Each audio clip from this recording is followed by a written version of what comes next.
దాని సరైనటువంటి భావము మనకి తెలిస్తే మనం అర్థం చేసుకోవచ్చు. ఒకవేళ అక్కడ రాయబడినటువంటి ఆ పదాలకు మాటలకు సరైనటువంటి భావము తెలియకపోతే కనుక మనం దాన్ని అర్థం చేసుకోవడం కొంచెం కష్టమవుతుంది అన్నమాట. ఒక ఉదాహరణ ఇందులో మనం మొదటిగా గమనిద్దాం. ఇప్పుడు ఇక్కడ మొదటిగా మనం అర్థం చేసుకోవాల్సింది ఏంటంటే, జ్ఞానుల సహవాసము చేయవాడు జ్ఞానము గలవాడు అని అంటున్నాడు కదా. మరి ఇప్పుడు ఈ జ్ఞానులు ఎవరు? ఇది మొదట మనం అర్థం చేసుకోవాల్సినటువంటి మాట. ఈ జ్ఞానులు అంటే ఎవరండి? ఇప్పుడు జ్ఞానులు అంటే బాగా బుక్ నాలెడ్జ్ ఉన్నటువంటి వారిని అర్థం ఇస్తుందా? లేకపోతే ఇప్పుడు ఒక్కొక్క చదువుకి ఒక్కొక్క పేరు పెట్టేశారు పిల్లారా. ఒక్కొక్క చదువుకి ఒక్కొక్క పేరు ఉంటుంది అనమాట. ఒకవేళ ఈ స్పేస్ గురించి ఎవరైనా బాగా చదువుతున్నారు అనుకోండి, వారికి ఇప్పుడు స్టడీ ఆఫ్ స్పేస్ అన్నామనుకోండి ఆస్ట్రానమీ అని వస్తుంది. స్టడీ ఆఫ్ ప్లాంట్స్ అన్నామనుకోండి బాటనీ అని వస్తుంది. స్టడీ ఆఫ్ యానిమల్స్ అన్నామనుకోండి జువాలజీ అని వస్తుంది. ఇలాగ రకరకాలుగా ఒక్కొక్క దానికి ఒక పేరు. మరి ఇప్పుడు ఏ జ్ఞానిని మనం వెంబడిద్దాం ఇప్పుడు ఇక్కడ జ్ఞానం గలవారం అవడానికి? అర్థమైందండి ప్రశ్న? ఏ జ్ఞానుల్ని వెంబడిద్దామో? ఇప్పుడు జ్ఞానము కలిగినటువంటి వాడితో మీరు సహవాసము చేస్తే మీరు జ్ఞానం గలవారుగా ఉంటారని చెప్తుంది వాక్యం. మరి ఇప్పుడు ఏ జ్ఞానిని వెంబడిద్దాము? ఇప్పుడు ఎంతోమంది ఉన్నారు. ఇప్పుడు బైబిల్ గ్రంథాన్ని ధ్యానించేటటువంటి వారందరినీ కూడాను దైవ జ్ఞానం కలిగిన వారు అంటారు, థియాలజీ చేస్తున్నటువంటి వారు అంటారు. మరి ఎవరిని వెంబడిస్తే ఈ జ్ఞానం మనకు కలుగుతుంది? ప్రశ్న అర్థమైంది కదండి. ఇది మూలం అర్థం చేసుకోవాలి ముందు. ఆ జ్ఞానులు అంటే ఎవరు? ఇంతకీ ఎవరిని మనము ఎవరితో సహవాసం చేస్తే మనము కూడా జ్ఞానులుగా అవుతామని చెప్తున్నాడు. కింద అంటున్నాడు మూర్ఖులతో సహవాసం చేస్తే మీరు మూర్ఖులుగానే ఉంటారు లేదా చెడిపోతారు అంటున్నాడు. మరి ఈ జ్ఞానులు అంటే ఎవరో చెప్పండి. ఇప్పుడు ఎవరిని వెంబడిద్దాం? యేసుక్రీస్తుని అంటున్నారు కొంతమంది. ఇంకా ఇక్కడ ప్రభుతోటి సహవాసం చేయమని చెప్తున్నాడా? ఎవరితో సహవాసం చేయమని చెప్తున్నాడు? ఇప్పుడు ఇక్కడ యేసుక్రీస్తునందు రక్షింపబడిన వారు అని అంటున్నారు. ఇంకా ఆత్మ సంబంధులు అని అర్థము. ఇంకా అంటే దీన్ని సింప్లిఫై చేసుకుంటేనే మనకు అర్థమవుతుంది, లేకపోతే అర్థం కాదనమాట. ఇక్కడ రాయబడిన దాని ప్రకారము ఎవరు జ్ఞానవంతులు అని మనం అర్థం చేసుకోవాలనుకుంటే కనుక మనం అర్థం చేసుకోవాల్సింది ఎవరైతే మంచి ఆలోచన, మంచి వివేచన, మంచి దైవభక్తి, దైవ జ్ఞానము ఇవన్నీ కలిగినటువంటి వారు ఉంటారో వారితో ఒకవేళ మనం సహవాసము చేస్తే మనము కూడా మంచి వారముగా అవుతామని చెప్తున్నాడు అనమాట. ఇక్కడ జ్ఞానులు అన్నప్పుడు ఇక్కడ అర్థం ఇచ్చేది ఏంటంటే ఆలోచన, వివేచన, మంచి ప్రవర్తన, సత్ప్రవర్తన కలిగినటువంటి వారు. లేకపోతే సింపుల్ వర్డ్స్లో చెప్పాలంటే మంచి వారితో సహవాసము చేసినలా మీరు కూడా మంచివారు అవుతారు అంటున్నాడు. ఎలా మార్చేస్తారండి? మీ ఇష్టమా? జ్ఞానం అని రాయబడి ఉన్నదానికి మంచివారని మీరు ఆపాదించేస్తారా? ప్రశ్నించండి. మీరు ప్రశ్నిస్తే నేను సమాధానం చెప్తాను ఇందులో నుంచి. సరే, ఒకసారి సందర్భంలోనికి వెళదాం. మొదటి మాట ఒకసారి చూడండి, 13వ అధ్యాయం మొదటి మాట. తండ్రి శిక్షించిన కుమారుడు ఏమవుతాడంట? ఇదేంటండి ఇప్పుడు బెత్తం పట్టుకుని ఒకటే కొడతా ఉంటే కనుక మన పిల్లలు జ్ఞానం కలుగుతారనుకోండి, మీరెవ్వరూ కూడా స్కూల్కి పంపించాల్సిన పని లేదు, కాలేజీకి పంపించాల్సిన పని లేదు. ఇంట్లో మొత్తం బ్యాంబూ స్టిక్స్ ఒక కట్ట పెట్టేసుకోండి, రోజు మొత్తం కొడతానే ఉండండి. అప్పుడు ఏమవుతారు? వాళ్ళు జ్ఞానం కలిగిన వారు అవుతారు. అదే కదండి వాక్యం చెప్తుంది. తండ్రి శిక్షించిన కుమారుడు జ్ఞానం గలవాడు అవుతాడు అంటున్నాడు. అంటే దీని అర్థం ఏంటండి? ఇప్పుడు ఏమర్థం ఇస్తుంది ఇక్కడ? ఇంకో మాట ఉంటుంది కింద 10వ వచనంలో చూడండి. ఆలోచన వినువానికి జ్ఞానము కలుగును అంటున్నాడు. 2వ లైన్లో గర్వం వలన జగడమే పుట్టును కానీ ఆలోచన వినువానికి జ్ఞానం పుట్టును అంటున్నాడు. అంటే ఇప్పుడు ఏంటి?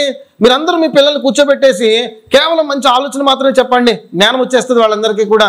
మొత్తం మీద ఈ సందర్భం 13వ అధ్యాయము మొత్తం చదివితే మనకు అర్థమవుతుంది అనమాట. జ్ఞానులు అని ఇక్కడ ఎందుకు పదాలు వాడుతున్నాడంటే నీతిమంతుల గురించి, భక్తిహీనుల గురించి వివరిస్తూ ఎవరు మంచివారు ఎవరు చెడ్డవారు అని దాన్ని వివరిస్తూ చెప్పుకుంటూ వచ్చినప్పుడు మనకు చెప్తున్నటువంటి మాటలు ఏంటంటే, ఇప్పుడు తండ్రి శిక్షించిన కుమారుడు జ్ఞానవంతుడు అవుతాడంటే తండ్రి భయము చెప్పటం, భక్తిలో పెంచటము, మంచిది ఏంటి చెప్పటం, చెడు ఏంటో చెప్పటము, ఆ మంచి చెప్పటం వలన అతడు జ్ఞానవంతుడు అవుతాడు పిల్లోడు అని చెప్తున్నాడు. అదేవిధంగా ఇక్కడ కూడా జ్ఞానుల సహవాసం చేసేవాడు జ్ఞానవంతుడు అవుతున్నాడు. అంటే అక్కడ ఎవరైతే మంచివారితో సహవాసం చేస్తారో, ఇప్పుడు మంచివారు ఎవరు అనేది మనం తెలుసుకోవాలి. ఎవరు మంచివారు? ఎవరైతే పాపము జోలికి వెళ్ళరో, ఎవరైతే లోక సంబంధమైనటువంటి మూల పాఠాల తట్టు తిరగరో, ఎవరైతే దేవుని యందు భయభక్తులు కలిగి ఉంటారో వారు మంచివారుగా ఎంచబడతారు. అంతేనా కాదండి? ఇప్పుడు అర్థమైంది అందరికీ కూడా. ఇప్పుడు జ్ఞానులు అంటే ఎవరు ఇక్కడ? ఎవరైతే సత్ప్రవర్తన కలిగి ఉంటారో వారు మంచివారు. వారితో సహవాసం ఒకవేళ చేస్తే కనుక వాళ్ళందరూ కూడా ఏమవుతారు? మంచివారుగానే అవుతారు. సరే, ఇక్కడ గమనించాల్సిన మరొక విషయం ఏంటంటే ప్రియులారా, ఒక ప్రశ్న మీకు వేస్తాను. మీ పిల్లలని ఒక తండ్రి కానీ ఒక తల్లి కానీ మీ పిల్లల్ని ఎటువంటి సహవాసం కలిగి ఉండాలని మీరు చెప్పి పంపిస్తూ ఉంటారు స్కూల్కి కానీ కాలేజీకి కానీ? మంచి సహవాసాన్ని తీసుకోనైనా చెడు సహవాసాలు వద్దునైనా అని చెప్తారు, అంతే కదండి? ఎందుకోసం ఇప్పుడు ఆ మంచి సహవాసం ఎందుకు కావాలి మనకి, మన పిల్లలకి ఎందుకు కావాలంటారు? ఎక్కడ చెడు లక్షణాలు మన పిల్లవాడికి అంటకుండా ఎవరైతే చెడు లక్షణాలు కలిగి ఉంటారో వారికి దూరంగా ఉండండి అంటాం. కాలేజీకి పంపిస్తామండి, కాలేజీలకి పిల్లల్ని పంపిస్తున్నప్పుడు మరీ చెప్తూ ఉంటాం. చిన్నప్పటి నుంచి ఎందుకు చెప్తున్నాము మంచి సహవాసంలో ఉండాలని చెప్పి అంటే, బయట అన్ని రకాల మనుషులు ఉన్నారు, మంచివారు ఉన్నారు, చెడ్డవారు కూడా ఉన్నారు. ఈ చెడ్డవారు ఉన్నటువంటి వారు ఉన్నారు. ఒక ఉదాహరణ అనుకుందాము. కాలేజీకి వెళ్తున్నప్పుడు కొంతమంది ఉంటారు, కాలేజీలకు వెళ్ళరు, చెడు సహవాసాలు ఉంటాయి, అదేవిధంగా దుర్వ్యసనాలు ఉంటాయి, చెడు వ్యసనాలు ఉంటాయి. కాలేజ్ బంక్ కొట్టడం ఉంటుంది, లేకపోతే కాలేజ్ మాని సినిమాలకు వెళ్ళటం ఉంటుంది, లేకపోతే అమ్మాయిలతో తిరగటం ఉంటుంది, లేకపోతే మద్యపానం కానీ ధూమపానం కానీ ఇట్లాంటి రకరకాల అలవాట్లతోటి మనుషులందరూ ఈడబడుతూ ఉంటారు. మరి అటువంటి వారితోటి మనం పిల్లల్ని సహవాసం చేయమని మనం చెప్తామా? ఎట్టి పరిస్థితుల్లో చేయము. కారణం ఏంటంటే అవన్నీ వారి ద్వారా మన పిల్లలు ఎక్కడ నేర్చుకుంటారు అన్నటువంటి ఒక భయము మనకైతే ఉంటుంది. సో దీని గురించే కదా ఎందుకు మీ పిల్లల్ని మంచి వారితో సహవాసం చేయమంటున్నారంటే, మంచి వారితో చేస్తే మంచి లక్షణాలు వస్తాయి, చెడు వారితో చేస్తే చెడు లక్షణాలు వస్తాయి. ఇదే మనం కోరుకుంటున్నటువంటిది. ఒక్క నిమిషం ఇక్కడ ఆలోచించండి ప్రియులారా. మనము లోక సంబంధంగా ఉన్నటువంటి వారమై ఉండి, మన ప్రేమలో మితమైనటువంటి ప్రేమలై ఉండి, మరో ప్రశ్న వేస్తా, దేవుని ప్రేమ గొప్పదా, తల్లిదండ్రుల ప్రేమ గొప్పదా? అందరూ ఒప్పుకుంటున్నారు కదా, దేవుని ప్రేమ గొప్పది కదా. మనది అల్పమైనటువంటిది, తాత్కాలికమైనటువంటిది, సమయాన్ని బట్టి మారేటటువంటిది. కానీ ప్రభు అయిన యేసుక్రీస్తు ప్రేమ ఎటువంటిది? శాశ్వతమైన ప్రేమ. అది ఎప్పుడు ఒకే రీతిగా ఉండేటటువంటి ప్రేమ. మరి ఇప్పుడు ఆలోచించండి ప్రియులారా, మీరు కొంత ప్రేమ కలిగి ఉండే మీ పిల్లలు మంచి సహవాసం కలగాలని కోరుకుంటున్నప్పుడు, మరి శాశ్వతమైన ప్రేమ కలిగినటువంటి ఆ ప్రభు అయిన యేసుక్రీస్తు మీరందరూ కూడా ఎవరితో సహవాసం కలిగి ఉండాలని కోరుకుంటాడు? అదే మనమందరం. అర్థమైందాన్ని ఇప్పుడు? అంటే ఇక్కడ రాయబడుతున్నటువంటి ఈ మాట ఆజ్ఞపూర్వకంగా ఆయన తండ్రిగా ఉన్నాడు, మనం పిల్లలంగా ఉన్నాడండి ఆయన తండ్రిగా. ఒక్కసారి పిల్లారా, పాత నిబంధన గ్రంథం అంతా కూడాను చాలా తక్కువ ప్రస్తావిస్తుంది ఆ దేవుడు మనకి తండ్రిగా ఉన్నాడని చెప్పి. అదే కనుక నూతన నిబంధన గ్రంథంలోకి వచ్చారనుకోండి, అడుగడుగునా ఇదే మాట ప్రస్తావిస్తూ ఉంటాడు. ప్రభు అయిన యేసుక్రీస్తు ఆయన మనకు తండ్రిగా ఉన్నాడని చెప్పి ఇది మన 5-6 అధ్యాయులు మత్తయి సువార్తలో కొండ మీద ప్రసంగంలో 15 సార్లు చెప్తారు తెలుసా ప్రియులారా? 15 సార్లు మాటికి ఒక పదం వాడుతూ ఉంటారు. వాడిన తర్వాత మీ తండ్రి అంటూ ఉంటారు. ఒకసారి చూద్దాం రండి, మత్తయి సువార్త 5వ అధ్యాయానికి రండి. అంటే ఆయన మనకు ఎంత దగ్గరగా ఉన్నారనేది ఆ రిలేషన్షిప్ని చూపించడానికి ఇన్నిసార్లు ఆయన ఈ పదం వాడినట్టుగా మనం గమనించవచ్చు. ఒకవేళ 5వ అధ్యాయము మీరు 16వ వచనానికి వచ్చారనుకోండి, మీ సత్క్రియలను చూచి పరలోకమందున్న ఏమంటున్నాడు ఇప్పుడు అక్కడ? మీ తండ్రి అంటున్నాడు అక్కడ. దాని తర్వాత 44వ వచనంలో చూడండి, ఇక్కడ ఏమంటాడు? మీరు పరలోకమందున్న మీ తండ్రికి అని చెప్తా ఉంటాడు. తర్వాత ఇక్కడ 6వ అధ్యాయము 1వ వచనంలో చూడండి ఏమంటున్నాడు? మనుషులు కనపడవలని వారి ఎదుట మీ నీతి కార్యములు చేయకుండా జాగ్రత్త పడి, లేని ఎడల పరలోకమందున్న మీ తండ్రి వద్ద అంటాడు. 4వ వచనంలో చూడండి నీ తండ్రి అంటాడు. 6వ వచనంలో నీ తండ్రి అంటాడు. 8వ వచనంలో మీరు మీ తండ్రి అడుగు మునిపే అంటాడు. 14వ వచనంలో మరొకసారి మీ పరలోకపు తండ్రి మీ అపరాధములను క్షమించిన అంటాడు. 15వ వచనంలో మీ తండ్రియు మీ అపరాధములను క్షమించిన అంటాడు. 17వ వచనంలో నీ తండ్రికే కనపడవాలని అంటాడు. 18వ వచనంలో నీ తండ్రి నీకు ప్రతిఫలం. ఇంకా చదువుకుంటూ వెళితే చాలాసార్లు కనపడుతుంది నీ తండ్రి ఏం మాట అంటున్నాడు? ఏం చెప్తున్నాడు? ఆయన తండ్రిగా ఉన్నాడన్న గొప్ప సత్యాన్ని ముద్రిస్తున్నాడు ప్రభు అయిన యేసుక్రీస్తు ఇక్కడ. అప్పటి వరకు లేదు. ప్రార్థన చేసేటప్పుడు కూడాను సైన్యములకు అధిపతి అయిన యెహోవాని ప్రార్థన చేశారు. కానీ నూతన నిబంధనకు వచ్చేటప్పటికి పరలోకమందున్న నా తండ్రి అని ప్రార్థించమన్నారు. సో తండ్రితోటి ఉన్నటువంటి రిలేషన్షిప్లోకి మనం వెళ్ళాలని చెప్పి ప్రభు అక్కడ కోరుకుంటా ఉన్నాడు.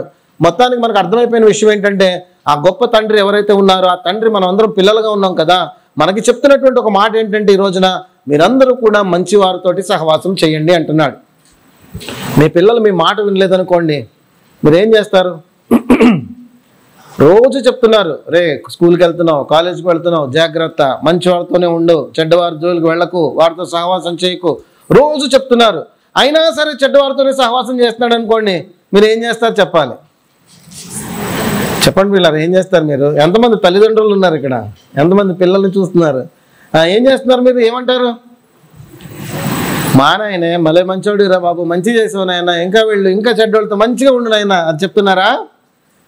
లేకపోతే కనుక ఒకటి తల్లిస్తున్నారా? ఇప్పుడు మనం మంచోళ్ళతో సహవాసం చేయకపోతే పైన తండ్రి ఏం చేస్తాడు మరి మనల్ని? అంతేనా అండి? ఎందుకు శిక్షిస్తానంటున్నాడు అది కూడా చెప్తుంది బైబిల్. ఆయన మనల్ని ప్రేమిస్తున్నాడు కనుక. మీరు కూడా మీ పిల్లల్ని ప్రేమిస్తున్నారు కనుకే కదా శిక్షిస్తున్నారు. మీకు బాధ్యత ఉంది కనుకే కదా వారిని శిక్షిస్తున్నారు. మరి పరలోకపు తండ్రికి మన పైన బాధ్యత ఉండదా? పరలోకపు తండ్రి మనల్ని ప్రేమిస్తున్నాడు కనుక శిక్షించడా? ఖచ్చితంగా శిక్షిస్తాడు. సో మూలమైనటువంటి మాట ఏంటంటే ప్రియులారా, ఇక్కడ అర్థం చేసుకోవాల్సింది, మంచి వారితో సహవాసము చేయవాడు మంచిగా ఉంటాడు, చెడ్డవారితో సహవాసం చేయవాడు చెడ్డగానే ఉంటాడు. ఒకవేళ పారాఫ్రైజ్ చేస్తే కనుక దాని అర్థము అది. అందరికి అర్థమైందండి ఫస్ట్ స్టెప్ ఇది? అంటే అది అర్థం చేసుకుంటే నెక్స్ట్ ముందుకు వెళదాం అనమాట. సో మంచి వారితో సహవాసం చేయటం ఎంతైనా సరే అవసరము. మరి ఇప్పుడు ఒక్కసారి మనం చూద్దాం. సామెతల గ్రంథము 13వ అధ్యాయము 20వ వచనంలో ఇక్కడ చెప్తుంది, ఇక్కడ మంచి వారితోనే మీరు సహవాసం చేయండి, ఇంకా లేక చాలా సందర్భాల్లో కూడా అటువంటి సహవాసం కలిగి ఉండాలని చెప్తుంది. మరొక వచనం ఉన్నది, ఆ వచనం కూడా ఒకసారి చూద్దాం. 1 కొరింథీ 5వ అధ్యాయము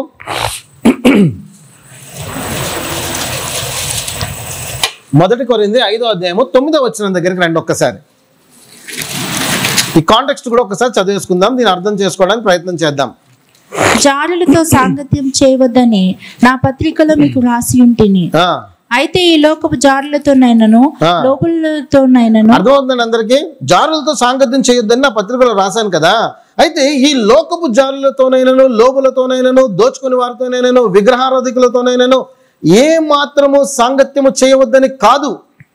అలాగైతే మీరు లోకములో నుండి వెళ్ళిపోవలసి వచ్చును కదా. అంటే ఇప్పుడు ఏంటండి, లోకములో ఉన్నటువంటి వీరందరితో ఏం చేయమంటున్నాడు ఇక్కడ? చెప్పండి దయచేసి ప్లీజ్. సహవాసము చేయమంటున్నాడు. మరొకసారి చదవండి. ఈ లోకపు జారులతోనైనను లోబులతోనైనను దోచుకుని వారితోనైనను విగ్రహారాధికులతోనైనను ఏ మాత్రము సాంగత్యము చేయవద్దని కాదు. మరి వాళ్ళతో సాంగత్యం చెయ్యండి అంటున్నాడు. మరి ఇప్పుడు జ్ఞానులతో సహవాసం, మంచి వారితో సహవాసం చేస్తే మంచోళ్ళం అవుతాం కదా, చెడ్డవారితో సహవాసం చేస్తే చెడ్డవారితో అవుతాం కదా. మరి ఇక్కడేంటి ఇలా రాశాడు? బైబిల్లో ఏంటి, ఒక చోట ఒకలాగా మరొక చోట మరొకలాగా వాడుతున్నాడు అంటారా? ఏంటంటారు దీని అర్థం? మరి ఇప్పుడు ఎందుకు రాశాడంటారు? మరి అక్కడ ఇక్కడేమో వద్దన్నాడు, అక్కడేమో నేను లోకములో ఉన్న వారితో చేయొద్దని చెప్పట్లేదు, మీరు చేయండి అంటున్నాడు. మరి దేంటి దీని అర్థము? ఏంటంటారు దీన్ని పిల్లారా? బయట వాళ్ళతో తప్పు కదా బైబిల్ అంతా. ముందేమో వద్దని చెప్పాడు, అక్కడేమో చేయమని చెప్తున్నాడు. ఏమంటారు? తప్పు అంటారా? కాదు కదండి. బైబిల్ అసలు తప్పు అనేది కానే కాదు. మనం అర్థం చేసుకోలేకపోవటమే మన యొక్క జ్ఞానంకి అందదు అంతే తప్ప, లేకపోతే బైబిల్ మాత్రం కరెక్టే, తప్పు అనేది లేనే లేదు. ఒక్కసారి దీన్ని అర్థం చేసుకోవడానికి ప్రయత్నం చేద్దాము పిల్లారా. ఇప్పుడు ఇక్కడ మొదటిగా చెప్తున్నటువంటి మాట ప్రకారం ఒకవేళ మనం చూస్తే గనక మన రిలేషన్షిప్ని ఎంతవరకు మనం మెయింటైన్ చేయాలో దాని గురించి ఇక్కడ వివరిస్తున్నాడు అనమాట. ఉదాహరణ మనం ఒకవేళ చెప్తున్నాం, మనము మన నైబర్స్ ఉన్నారనుకోండి, ఆ నైబర్స్ తోటి అంటే మన ఇరుగు పొరుగు వారితోటి వాళ్ళు రక్షింపబడినా రక్షింపబడకపోయినా లోకములో ఉన్న ఏ విధంగా ఉన్నా సరే మనము క్రీస్తు ప్రేమను చూపించాలని చెప్పి వారితో ఎప్పుడు ప్రేమగానే మాట్లాడతాము, వారితో ఎప్పుడు సమాధానంగానే ఉంటాము. మన అవసరతలు వాళ్ళు తీరుస్తారు, వాళ్ళ అవసరతలు మనం తీరుస్తాము, మన ఇంట్లో వండుకున్నటువంటి వాళ్ళకి ఇస్తాము, వాళ్ళు వండినటువంటి మనం తీసుకుంటాము. ఇదంతా కూడా ఒక మంచి రిలేషన్షిప్ లాగా మనకు కనపడతా ఉంది, అవునా? సో ఇక్కడ వరకు ఓకే అని చెప్తుంది బైబిల్. ఇక్కడ వరకు ఓకే. వాళ్ళని మీరు వెలివేసినట్టుగా చూడొద్దు, వాళ్ళు ఒకవేళ తప్పుడు వాళ్ళే అవ్వచ్చు, అయినప్పటికీ కూడాను యేసుక్రీస్తు ప్రేమ కలిగినటువంటి మీరు, యేసుక్రీస్తు బిడ్డలుగా ఉన్నటువంటి మీరు వారికి ఆ ప్రేమను చూపించండి అని చెప్తున్నాడు. సో లిమిటేషన్స్ అనేది ఉన్నాయన్నమాట సహవాసములో. ఇక్కడకు మించినటువంటి దానికి ముందుకు వెళ్ళొద్దు. ఉదాహరణ ఒకసారి యెహోషువ గ్రంథానికి వెళదాం. ఇక్కడ ఒకటి ఆజ్ఞాపించాడు. 23వ అధ్యాయానికి రండి. యెహోషువ గ్రంథము 23వ అధ్యాయము 6వ వచనం నుంచి. కాబట్టి మీరు మోషే ధర్మశాస్త్ర గ్రంథములో వ్రాయబడినదంతటిని గైకొని అనుసరించుటకు మనసు దృఢం చేసుకొని ఎడమకు గాని కుడికి గాని దాని నుండి తొలగిపోక మీ యొద్ద మిగిలి ఉన్న ఈ జనుల సహవాసం చేయక వారి దేవతల పేర్లను ఎత్తక వాటి తోడని ప్రమాణం చేయక వాటిని పూజింపక వాటికి నమస్కరింపక. ఇప్పుడు చూడండి, మీ చుట్టూ ఉన్నటువంటి అన్య జనాంగం ఎవరైతే ఉన్నారో వారితో మీరు సహవాసము చేయక అన్నాడు ఇక్కడ. మరి ఇప్పుడు సహవాసం చేయొద్దు అన్నాడంటే కనుక దీని మూలం అర్థం ఏంటంటే, ఇంకా కొంచెం ముందుకు వెళదాం రండి, ముందుకు వెళ్ళి చదువుదాం. మీరు నేటి వరకు చేసినట్లు మీ దేవుడైన యెహోవాను హత్తుకొని ఉండండి. యెహోవా బలము గల గొప్ప జనములను మీ ఎదుటి నుండి కొట్టివేసి ఉన్నాడు. మీ ఎదుటి నేటి వరకు ఏ మనుషుడు అయితే మీరు వెనుకకు తొలగి మీ యొద్ద మిగిలి ఉన్న ఈ జనములను హత్తుకొని వారితో వియ్యమంది. ఏమన్నాడు పిల్లలు ఇప్పుడు ఇక్కడ? మీరు వెనుకకు తొలగి మీ వద్ద మిగిలి ఉన్న ఈ జనములను హత్తుకొని వారితో వియ్యమంది. వారితో మీరును మీతో వారిను సాంగత్యము చేసిన ఎడల మీ దేవుడైన యెహోవా మీ ఎదుటి నుండి ఈ జనములను కొట్టివేయటం మానును. చూసారండి, ఏం చేద్దని చెప్తున్నాడు ఇప్పుడు ఇక్కడ? సహవాసము ఎంత వరకు ఉండాలంటే మనము మాట్లాడుకునేంత వరకు ఉండాలి, ఒకరికొకరు సహాయం చేసుకునేంత వరకు ఉండాలి. కానీ వారితో పాటు మనము కంప్లీట్గా ఇన్వాల్వ్ అయ్యి సాంగత్యము చేసేటటువంటి వారముగా ఉండకూడదని చెప్తున్నాడు. పౌలు గారు కూడా అదే మాట రాస్తున్నాడు. ఈ లోకంలో మీ చుట్టుపక్కల ఉన్న వారందరూ కూడా దేవుని ఎరగనటువంటి వారే అయినప్పటికీ కూడా మీరు వాళ్ళతో సహవాసం చేయండి. అంటే ఒక లిమిట్ వరకు మీరు వెళ్ళవచ్చు, మాట్లాడండి, ఒకరి కష్ట సుఖాల్లో పాలు పొందండి, ఒకరికొకరు ఏదైతే ఆహారం పంచుకుంటున్నారో పంచుకోండి. ఆ లిమిటేషన్స్ మెయింటైన్ చేసుకుంటా ముందుకు వెళ్ళండి. అంతేకాని అంతకు మించిన రిలేషన్షిప్ని మాత్రం మీరు మెయింటైన్ చేయడానికి వీలు పడదు అని చెప్పి బైబిల్ గ్రంథం ఎంతో స్పష్టంగా చెప్తా ఉంది ప్రియులారా. ఎందుకోసం అలా చేయొద్దని చెప్తున్నాడు? ఎందుకు ఆ లిమిట్ పెట్టాడు ప్రభు అంటే, ఇక్కడి నుంచి మొదలుపెట్టి మనం ఒకవేళ ముందుకు సాగామా, వారితో పాటు మనం వియ్యం ఉంది, వివాహాల వరకు వెళ్ళి మన రిలేషన్షిప్ని బిల్డ్ చేసామనుకోండి, మనం ఏమైపోతాం? ఇంకప్పుడు మనం కూడా మళ్ళీ వాళ్ళలోనే కలిసిపోయినటువంటి వారం అయిపోతాము ప్రియులారా. అంటే ఈ లోకంలో నుంచి వేరు చేయబడినటువంటి మనము మళ్ళీ తిరిగి లోకములో కలిసిపోవడానికి ఇదొక అవకాశంగా మారిపోతూ ఉంటుంది. ఎవరి జీవితంలో జరిగిందో తెలుసా? దేవునికి ఎంతో ఇష్టడైనటువంటి వాడు, దేవునితో సహవాసము చేసినటువంటి వాడు, దేవుని దగ్గర నుంచి నీకు ఏం వరం కావాలో చెప్పు నేను ఇస్తాను అని చెప్పినటువంటి అంత గొప్ప వాగ్దానము పొందినటువంటి సొలొమోను జీవితంలో జరిగింది ఈ సంఘటన ప్రియులారా. అతడు చిన్నతనం నుంచి భయముతో భక్తితో పెరిగాడు. దావీదు చెప్పిన మాటలన్నీ వింటానే ఉన్నాడు. దేవుని యొక్క సూక్తులన్నీ దావీదు చెప్పినప్పుడు అవన్నీ కూడా అవపోసన చేసుకున్నాడు. చిన్నతనం నుంచి భయము భక్తి కలిగి పెరిగినటువంటి వాడు. ఎంతగా పెరిగాడంటే దేవుడే అతన్ని దర్శించే అంత భక్తి కలిగినటువంటి వాడుగా ఉన్నాడు. అటువంటి స్థితిలో ఉన్నటువంటి సొలొమోను ఒక స్టేజ్ వచ్చేటప్పటికి ఏం చేశాడో తెలుసా? అన్య స్త్రీలందరినీ కూడా వివాహం చేసుకోవడం మొదలుపెట్టాడు. మొదటి రాజుల గ్రంథం 11వ అధ్యాయంలో మీరు గమనిస్తే కనుక మోయాబీలను, అమ్మోనీలను, సీదోనీలను మొత్తం ఆ చుట్టుపక్కల ఎంతమంది అయితే ఆ రాజ్యం చుట్టూ ఉన్నారో వాళ్ళందరినీ, ఫరో కుమార్తెను, ఆ స్త్రీలందరినీ కూడా మోహించాడు, వివాహం చేసుకుంటా ఉన్నాడు. తర్వాత ఏం జరిగిందండి అక్కడ రాయబడిన మాట? ఆ స్త్రీలందరూ తన హృదయాన్ని త్రిప్పివేయగా అతడు విగ్రహారాధన వైపు మళ్ళుకున్నాడు అని చెప్పి రాయబడతా ఉంది. చాలా దారుణమైన విషయం ఏంటంటే పిల్లారా, ఇక్కడ ఎవరైతే దేవుని ఆజ్ఞ పొంది దేవుని యొక్క మందిరాన్ని నిర్మించారో, దేవుని చేతిలో వాడబడ్డారో, అక్కడ మనం చూస్తే కనుక అదే సొలొమోను అన్య దేవతల గుడులు కట్టించినటువంటి వాడుగా ఉంటాడని మనకు రాయబడుతుంది. ఒకసారి రండి అందరూ కూడా మొదటి రాజుల గ్రంథము 11వ అధ్యాయానికి. ఎవరెవరు ఉన్నారండి ఇక్కడ? మోయాబీలు, ఎదోమీలు, అమ్మోనీలు, సిదోనీలు, హిత్తీలు, వీళ్ళందరూ వారితోటి అక్కడ సహవాసం కలిగి ఉన్నాడు. వాళ్ళందరూ హృదయాలను అక్కడ తిప్పివేశారు, మోహించాడు, ఇవన్నీ జరిగింది. చూడండి ఏమని రాయబడింది అక్కడ. సొలొమోను 4వ వచనం చదవండి. సొలొమోను వృద్ధుడైనప్పుడు అతని భార్యలు అతని హృదయమును ఇతర దేవతల తట్టు తిప్పగా అతని తండ్రి అయిన దావీదు హృదయం వలె అతని హృదయము దేవుడైన యెహోవా యెడల యథార్థము కాకపోయెను. సొలొమోను అస్తారోతు అను సీదోనీయుల దేవతను, మిల్కోము అను అమ్మోనీయుల హేయమైన దేవతను అనుసరించి నడిచెను.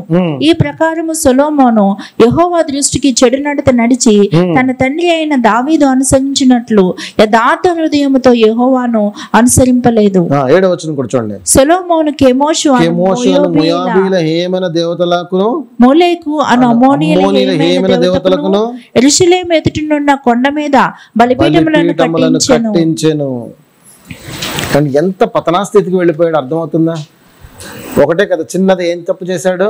ఫెలోషిప్ చేశాడు, సహవాసము చేశాడు. దేవుడు ఎవరితోనైతే సహవాసము చేయవద్దు అని చెప్పాడో వారితో సహవాసము చేయటం వలన అతడు ఇంత దీన స్థితికి దిగజారిపోయినట్టుగా మనకు కనపడతా ఉంది. అందుకోసమే ఆ తండ్రి మనల గురించి పట్టించుకుంటున్నాడు, బాధ్యత చూపిస్తున్నాడు, జాగ్రత్త వహిస్తున్నాడు, మాటి మాటికి చెప్తున్నాడు, నా ప్రియ బిడ్డలారా, నా ప్రియ సంగమా, దయచేసి మంచి వారితో సహవాసము చేయండి, చెడ్డవారితో సహవాసము చేయకండి. ఎందుకంటే చెడు ప్రభావమే అధికంగా ఉంటుంది తప్ప మంచి ప్రభావము చాలా తక్కువగా ఉంటుంది. మంచి 100 సార్లు చెప్తే ఎప్పుడో ఒకసారి ఎక్కుతుందేమో, కానీ చెడు ఒక్కసారి చెప్తే చాలు, పూర్తిగా కూడా చెప్పక్కర్లేదు, ప్రారంభించినప్పుడే లోపలికి వెళ్ళిపోతుంది అది. అంతేనండి. దేవుడు ఎన్నో చెప్పాడు ఆదామవ్వకి, ఎన్నో చెప్పుంటాడు కదా. వారు చాలా సహవాసం చేశారు ఆదాము అవ్వలు ఆ దేవునితోటి. చక్కటి మాట ఏం రాయబడి ఉంటుంది, చల్లపూట వాళ్ళందరూ కూడాను ఆదాము అవ్వ తండ్రి అయిన దేవుడు కలిసి వారు సంచరించారని చెప్పి రాయబడి ఉంటుంది అక్కడ తోటలో. మరి వాళ్ళందరూ కూడా చక్కగా తోటలో సంచరిస్తున్నప్పుడు ఎన్ని విషయాలు మాట్లాడుకుని ఉంటారు ఆదాము అవ్వ దేవుడు, అవునా? ఎన్నో విషయాలు మాట్లాడుకుని ఉంటారు. ఎన్ని సంవత్సరాలు తిరిగారో అలా తెలియదు, ఎన్నో విషయాలు మాట్లాడుకున్నారు. అన్ని విషయాలు మాట్లాడుకున్న తర్వాత అపవాది వచ్చి ఒకటే ఒక మాట మాట్లాడాడు. ఎన్ని మాట్లాడాడు అవ్వతోటి? ఒకటే ఒక మాట, అవునా నిజంగా చనిపోతారా మీరు అన్నాడు. వెంటనే ఏమైంది, మేమేం చనిపోం, తినేయండి. ఇన్ని మంచి మాటలు చెప్తే ఎక్కడికి వెళ్ళిపోయో తెలియదు, కానీ అపవాది ఒక్క చెడ్డ మాట చెప్పాడు అంతే, వెంటనే లోపలికి వెళ్ళిపోయింది అది. సో అర్థం చేసుకోండి ఎంత ప్రమాదము అంచులో మనం నిలబడి ఉన్నామో, లేక ఈ విశ్వాస జీవితాన్ని మనం ముందుకు తీసుకువెళ్తున్నప్పుడు మన ముందు ఎటువంటి సవాళ్ళు ఎదురవుతాయి అనేది అడుగడుగున మనము పరిశీలించుకోవాలి, పరీక్షించుకోవాలి. అపవాది ఊరుకుంటాడండి. మనం వెళతా ఉంటే కనుక జయకేతనం ఎగరేసుకుంటూ వెళుతున్నాము, వాడి ప్రయత్నం చేయకుండా ఉంటాడా? అవకాశం దొరికితే ఎక్కడ లాగేద్దామా అని ఎదురు చూస్తూ ఉంటాడు. అందుకని అంటాడు, వాడు గర్జించు సింహము వలె ఎవరిని మృంగుదునా అని ఎదురు చూస్తున్నాడు అంటాడు. సో వాడి పనే అది. మనం ఏం చేయాలి ఇప్పుడు? ఎవరు మంచివారు, ఎవరు చెడ్డవారు పరిశీలించుకుని పరీక్షించుకుని మనమే దానిని జాగ్రత్తగా వెళ్ళాలి. దేవుడు చెప్పేశాడు ఎవరు మంచివారో ఎవరు చెడ్డవారో, ఎవరితో ఉండాలో ఎవరితో ఉండకూడదో చెప్పేశాడు. మాటికి మరి ఎందుకు ఈ వాక్యం ద్వారా దేవుడు గుర్తు చేస్తున్నాడంటే మనం తప్పిపోకుండా ఉండాలి, మనం చెడ్డవారం అయిపోకుండా ఉండాలి. ప్రభువుకి అన్నీ తెలుసు, మన హృదయం తెలుసు, మన బలహీనతలు తెలుసు, అన్నీ తెలుసు. సొలొమోను యొక్క ఉదాహరణ మన కోసం అందుకే పెట్టాడు. ఇదిగో ఇంత ఆత్మీయంగా నడిచినటువంటి ఒక వ్యక్తి చెడు సహవాసం వలన పడిపోయినట్లయితే గనక మరి మీరెంత జాగ్రత్తగా ఉండాలో ఆలోచించండి అని చెప్పి మనకు ఈ ఉదాహరణలు, ఈ సాక్షి సమూహాన్ని ఎదురుగా పెట్టి మనకు చెప్తున్నాడు. ప్రియ సంగమా, దయచేసి అర్థం చేసుకోండి. మంచి వారితో సహవాసం చేయడానికి ఇష్టపడండి, మంచి వారితో సహవాసం చేయడానికి ప్రయాసపడండి. అప్పుడే మనము మంచి లక్షణాలు కలిగి మనం ముందుకు వెళతాం. చెడు సహవాసంతో మనం ఉన్నామంటే గనక ఆ చెడు లక్షణాలు ఖచ్చితంగా మనందరికీ కూడా ఒక రోజున వస్తాయి. ఒకరోజు రెసిస్ట్ చేయొచ్చు, రెండో రోజు చేయొచ్చు, కానీ మూడో రోజున ఏమైపోతాం మనము? ఖచ్చితంగా వారి అలవాట్లలోనికి మనము కూడా వెళ్ళిపోతూ ఉంటాం అన్నమాట. సో ఆ బలహీనతలు మనం జయించాలంటే మన ప్రభావం వారిపైన ఉండాలి, వారి ప్రభావం మనపైన ఉండకుండా జాగ్రత్త పడాలి, జాగ్రత్తగా చూసుకోవాలి మన ఇరుగు పొరుగుతోటి ప్రియులారా. సో మంచి వారితో సహవాసం చేస్తే మంచివారుగా ఉంటాం, చెడ్డవారితో సహవాసం చేస్తే చెడిపోతాము. మరి మంచి వారితో సహవాసం చేయడం వలన వచ్చే ప్రయోజనాలు ఏంటో, మరి మూర్ఖులతో సహవాసం చేయడం వలన వచ్చే నష్టాలు ఏంటో, ఇవి రెండూ చూసుకుని మనము ముగించేసుకుందాం ప్రియులారా. ఎంతమంది మంచి వారితో సహవాసం చేస్తున్నారు? ఎంతమంది మంచి వారితో సహవాసం చేస్తున్నారు? దేవుని స్తోత్రం, అందరూ చేతులు బాగా ఎత్తారు. ఇప్పుడు ఇంకో ప్రశ్న వేస్తాను. మరి మంచి వారితో సహవాసం చేయడం వల్ల మీకు ఏం లాభం కలిగింది? చేస్తున్నారు కదండి, ఏదైనా లాభం వచ్చిందా? మంచి వారితో సహవాసం చేయటం వలన మీకు ఏదైనా లాభము కలిగిందా? మంచి వారితో సహవాసం చేయటం వలన వచ్చే లాభాలు ఏంటో తెలుసా ప్రియులారా? మొదటిగా మనము ఆత్మీయంగా ఎదుగుతాము. ఎలా ఎదుగుతామండి? ఆత్మీయంగా ఎదుగుతాం. ఒకవేళ మంచి వారితో మనం సహవాసంలో ఉన్నామనుకోండి, మంచి వారితో సహవాసం చేసినంతసేపు కూడాను వారి హృదయం అంతా దేంతో నిండి ఉంటుంది అనుకుందాం? విశ్వాసంతో సహవాసం అనుకుందాం. వారి హృదయం అంతా దేంతో నిండి ఉంటుంది? వాక్యంతో నిండి ఉంటుంది. అదే లోక సంబంధమైన వారితో మనం సహవాసం చేసామనుకోండి, వారి హృదయం అంతా దేంతో నిండి ఉంటుంది? లోకంతో నిండి ఉంటుంది. ఇప్పుడు ఎవరు ఏదో హృదయం దేంతో నిండి ఉందో అదే వారు మాట్లాడతారంటారు. ఉదాహరణ, లోక సంబంధమైన వారితో మనం స్నేహం చేశామనుకోండి, వాళ్ళందరూ కూడా ఉదయం మొదలుకొని సాయంత్రం దాకా చేసే పనులు ఏమై ఉంటాయా అని ఒకసారి పరిశీలన చేద్దాం. ఉదయాన్నే లేస్తారు, సంతోషంగా కాఫీ టీలు ముగించుకుంటారు. ఆ తర్వాత చేసే పని ఏంటంటే టీవీలు, సినిమాలు, సీరియళ్ళు, అలా కాలక్షేపం చేసుకుంటారు, అలా బయటికి వెళతారు, లేదా ఏదో షాపింగ్లో లేకపోతే రకరకాలుగా ఈ లోకములో ఉన్న వాటిని అన్ని అనుభవించడానికి వారు ఇష్టపడుతూ ఉంటారు. ఇప్పుడు వారితో పాటు మీరు కూడా సహవాసం చేస్తున్నారనుకోండి, వాళ్ళ దగ్గర నుంచి మీరు నేర్చుకోగలిగింది ఏదైనా ఉందంటే వాళ్ళు ఏం చెప్తారంటే, ఈ పలానా సీరియల్ చాలా బాగుంటుంది, ఆ పలానా సీరియల్లో వాళ్ళు ఏం శారీస్ కడుతున్నారో తెలుసా మీకు, ఆ పలానా షాప్లో కొన్నారంట, ఈ అక్కడ దొరుకుతాయి, ఆ తర్వాత నేను మన షాపింగ్కి వెళ్ళాను అక్కడ బాగా డిస్కౌంట్స్ పెట్టారు. ఇంకా వాళ్ళ హృదయం అంతా అదే నిండుంది కదా, ఏం మాట్లాడతారు, అవే వస్తూ ఉంటాయి బయటికి. ఇంకా ఒక దాని తర్వాత ఒకటి, ఒక దాని తర్వాత ఒకటి అవే వస్తూ ఉన్నప్పుడు విని విని విని ఏమవుతుంది, నెక్స్ట్ డే ప్రోగ్రామ్ ఫిక్స్ అవుతుంది. ఏమండి పలానా షాప్లో డిస్కౌంట్ ఉందంట, మనం వెళ్ళాలి పదండి. ఇంకా అయిపోయింది, ఇక్కడ వచ్చేసింది మన విత్తనం ఇక్కడ పడిపోయింది, నెక్స్ట్ ఇక్కడికి పాస్ అవుతుంది అనమాట. నెక్స్ట్ వాళ్ళు కూడా వెంబడించాల్సిందే. అవ్వ వెంబట ఆదాం వెళ్ళినట్టుగా వెనకాల వెనకాల ఖచ్చితంగా మళ్ళీ సాగా. సో అదే నిండి ఉంటుంది, అవే హృదయంలోనికి వస్తూ ఉంటాయి. అదే ఆత్మీయులతోటి మీరు సహవాసం చేశారనుకోండి, ఎంతసేపు ఏం మాట్లాడతారు, వాక్యం మాట్లాడతారు. వాక్యం హృదయంలో ఉంటుంది. ఒకవేళ మీ బాధ, కష్టమో, శ్రమో, ఏదైనా వేదన వచ్చినప్పుడు ఆత్మీయులతోటి మంచి వారితో మీరు పంచుకున్నారనుకోండి, వెంటనే వాళ్ళు ఏం సమాధానం ఇస్తారు మీకు, వాక్యములో ఉన్నటువంటి ఒక ఉదాంతాన్ని బయటకు తీసుకుని వచ్చి, ఇదిగో పలానా జీవితంలో దేవుడు చేశాడు కదా, మరి ఈ సమస్య నీకు తటస్థించింది కదా, నీకు కూడా చేస్తాడు. ఎంత ఆత్మీయమైన బలం వస్తుంది అప్పుడు అక్కడ. మంచి వారితో సహవాసం చేయటం వలన మనము కూడా ఆత్మీయంగా ఎదుగుతాము పిల్లారా. మంచి వారి యొక్క హృదయంలో ఎల్లప్పుడూ ఏముంటుందో తెలుసా, వాక్యం ఉంటుంది, ప్రార్థన ఉంటుంది, మంచి మాటలు ఉంటాయి, సహవాసం ఉంటుంది, చెడు మాటలు ఉండవు, కపటం ఉండదు, ద్వేషం ఉండదు, అసూయ ఉండదు, ఈ దుర్గుణాలు ఏవైతే ఉన్నాయో అవి ఉండవు, ఆత్మ ఫలాలు ఏవైతే ఉన్నాయో అవన్నీ ఉంటాయి లోపల. సో అవన్నీ ఏమవుతూ ఉంటాయి, బయటకు వస్తూ ఉంటాయి. సో వారితో మనం ఫెలోషిప్ చేస్తున్నంతసేపు కూడాను మనం కూడా అదే విధంగా వెళ్ళాలి, మనం కూడా అదే విధంగా ఎదగాలి అనేటటువంటి మాటలే మనకి వస్తూ ఉంటాయి పిన్నారా. ఒక చక్కటి ఉదాహరణ బైబిల్లో మనకి పొందుపరచబడింది. అందరూ కూడా అపోస్తుల కార్యాలకు రండి. ఒక చక్కటి ఉదాహరణ మనం బైబిల్లో చూద్దాం.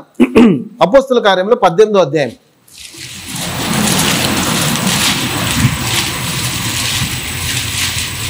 అపోస్తుల కార్యములు 18వ అధ్యాయము 24వ వచనం నుంచి 28వ వచనం వరకు కూడా ఇక్కడ మనం ఒక విషయాన్ని చూద్దాం. చూసే ముందు సందర్భం అంతా మీకు వివరిస్తాను ప్రియులారా. అలెగ్జాంద్రియా వాడైనటువంటి అపోలో అనేటటువంటి ఒక యూదుడు ఉంటాడు. ఆ యూదుడు ఏం చేశాడంటే ఎఫెసీ అనేటటువంటి ఒక ప్రాంతానికి వచ్చాడు. వచ్చిన తర్వాత ఇతడు విశ్వాసి. ఎవరు? అపోలో అనే వ్యక్తి విశ్వాసి. అయితే ఈ విశ్వాసంలోనికి వచ్చినటువంటి వ్యక్తి ఎఫెసు అనే ప్రాంతానికి వచ్చాడు. వచ్చిన తర్వాత ఆ ప్రాంతం అంతా కూడా ఎటువంటిది అనేది కూడా మనం ఒకసారి జ్ఞాపకం చేసుకోవాలి. ఈ ప్రాంతం అంతా కూడా భయంకరమైనటువంటి విగ్రహారాధనతో నిండినటువంటి ప్రాంతం. ఈ ప్రాంతంలో జరిగినటువంటి సందర్భాలు బైబిల్లో కూడా మనకి పొందుపరచబడి ఉన్నాయి. ఏ విధంగా అక్కడ పూజలు చేస్తూ ఉన్నారు, ఆర్తిమాదేవిని ఏ విధంగా పూజలు చేస్తూ ఉన్నారు, ఆ చుట్టూ ఉన్నటువంటి జనమందరూ కూడా విగ్రహారాధన ఎలా ఉంటున్నారు, ఇదంతా కూడా భయంకరమైన విగ్రహాలతో నిండుకున్నటువంటిది. అదేవిధంగా సమాజ మందిరాలు కూడా ఉన్నాయి, యూదులు కూడా అక్కడ ఉంటా ఉన్నారు. మరి ఇటువంటి సందర్భంలో ఈ అపోలో అక్కడికి వచ్చాడు. వచ్చినటువంటి వాడు ఒక సహవాసం కావాలి ఇప్పుడు అతడికి. ఒకవేళ అతడు అన్యుడైనటువంటి వారినో లేక ఇతరాతర ఎవరినైనా సహవాసం తీసుకున్నట్లయితే కనుక, వారితో మిళితమైనట్లయితే కనుక అపోలో ఏం నేర్చుకునేవాడు, అక్కడ ఉన్నటువంటి విధి విధానాలు, పద్ధతులు నేర్చుకునేవాడు. అనుకుందాం కొద్దిసేపు విగ్రహారాధికుల జోలికి వెళ్ళలేదు, సరే అక్కడి నుంచి వచ్చేసాడు అనుకుందాం. పోనీ యూదుడైనటువంటి వాడు యూదుల సహవాసానికి వెళ్ళాడు అనుకోండి. అక్కడ వెళ్ళుండుంటే కనుక అక్కడ ఏం జరిగేదంటే, ఎఫెసీలో ఒక నానుడు ఏం జరుగుతుందంటే, యూదులు అన్యులు ఇద్దరు కూడా వేరువేరుగా ఉన్నారు, ఇద్దరు సమానము కాదనేటటువంటి ఒక బోధ బయలుదేరింది అక్కడ. సో ఇటువంటి ఒక బోధ యూదుని కలుసుకుని ఉంటే కనుక అతడు తన హృదయంలో పడిపోయి ఉండేది. ఇవన్నీ మనకి ఎఫెసీ పత్రికలో కనపడతాయి. ఒక్కసారి రండి ఎఫెసీ పత్రికకి. ఎఫెసీ పత్రిక మూలం అంతా కూడా ఇదే. ఈ సత్యాన్ని కూడా అర్థం చేసుకోవడానికి ఒకసారి ప్రయత్నం చేద్దాం. ఎఫెసీలకు రాసిన పత్రిక 2వ అధ్యాయము 11వ వచనానికి రండి. కాబట్టి మునుపు శరీర విషయంలో అన్యజనులై ఉండి శరీరమందు చేతితో చేయబడిన సున్నతి గలవారు అనబడిన వారి చేత సున్నతి లేని వారు అనబడిన మీరు చదవండి. ఆ కాలమందు ఇశ్రాయేలీయులతో సహపౌరులు కాక, సహపౌరులు కాదు అంటే యూదులందరూ కూడా ఏ బోధ చెప్తున్నారు ఇప్పుడు ఎఫెసీలో? యూదులు అన్యులు ఇద్దరు కూడా వేరువేరుగా ఉన్నారన్నటువంటి ఒక బోధన తీసుకుని వచ్చారు. ఆ తర్వాత పౌలు గారు ఏం చెప్తున్నారంటే, ఆయన రక్తం వలన మనం అందరం కూడా సమీపస్తులం అయ్యామని చెప్పాడు. ఆ తర్వాత 14వ వచనంలో ఉభయములను ఏకము చేశాడని చెప్పాడు. ఆ తర్వాత 16వ వచనంలో ఏక శరీరముగా చేశాడని చెప్పాడు. ఏం నేర్పిస్తున్నాడు ఎఫెసీ పత్రిక రాసి ఎఫెసీ సంఘం అంతటికీ కూడాను? సంఘమా, యూదులు అందరూ కూడా వేరు వేరు అని చెప్తున్నారు, మీరు మాత్రం అంతా ఒకటే అనేటటువంటి బోధ ఇక్కడ తీసుకొచ్చాడు పత్రిక రాసి. 3వ అధ్యాయం 6వ వచనం చూడండి, మొత్తం మర్మమంతా చెప్పేశాడు. ఈ మర్మం ఏదనగా అన్యజనులు సువార్త వలన క్రీస్తు యేసునందు యూదులతో పాటు ఎవరై ఉన్నారండి? ఈ బోధను తీసుకొచ్చాడు పౌలు ఎఫెసీకి సంఘానికి. అంటే అక్కడ ఏం బోధ ఉందంటే అంత సెపరేషన్ ఉందన్నమాట. అయితే ఇప్పుడు అపోలో ఒకవేళ ఈ ప్రాంతానికి వచ్చిన వాడు కదా, ఎవరిని కలుసుకుంటే అతడు మంచివాడుగా ఉంటాడు అనేది మనం వేసుకుంటున్న ప్రశ్న. ఇప్పుడు చదవండి 18వ అధ్యాయం 24వ వచనం. అలెగ్జాంద్రియు వాడైన అపోల్లో అనే ఒక యూదుడు ఎఫెసునకు వచ్చెను. అతడు విద్వాంసుడును లేఖనముల యందు ప్రవీణుడునై ఉండెను. ధర్మశాస్త్రం నేర్చుకున్నటువంటి వాడు, మంచి ప్రవీణ్యత కలిగినటువంటి వాడు.